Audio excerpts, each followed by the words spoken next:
Let's now get the latest from the IEBC tribunal hearing. Suspended Independent Electoral and Boundaries Commissioner Irene Masit has maintained her innocence against accusations that, together with the 3 other commissioners, tried to subvert the will of the people in the 2022 presidential poll. Through her lawyer, Donald Kipkorir, Masit dismissed the claims as hearsay based on what was shown on television. And as Kamche Menza reports, Masit's fate now lies with the tribunal that concluded the hearings Monday, and now embarks on writing its report and, of course, then presenting it to President William Ruto. Abuse of power. The Justice Agri Muchelule-led tribunal on Monday received submissions from suspended IEBC Commissioner Irene Masit, who in her defense countered accusations of violating the Constitution during the 2022 presidential election results. My Lord, the evidence of the witnesses is of no evidential value. Their testimonies did not establish the fact in issue, what they call factum probandum. The burden of proof was not discharged by the lead counsel.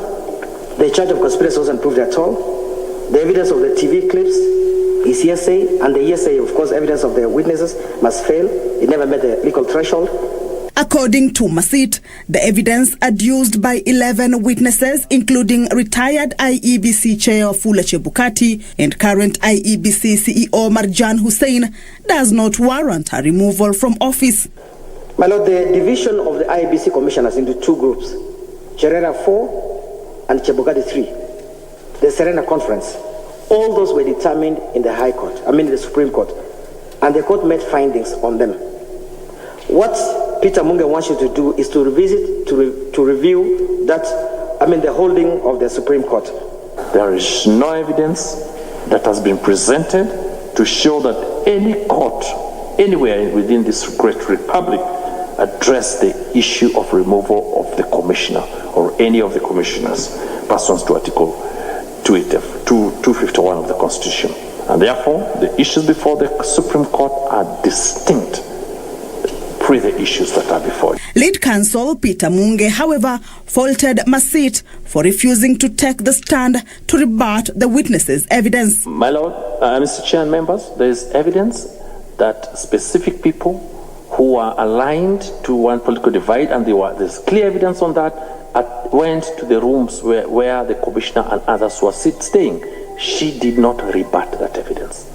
She did not rebut it. And therefore, that evidence is unchallenged. The impartiality of the tribunal also cropped up. Yes, there have been criticisms, including counsel asking us to deal with our conscience in this matter.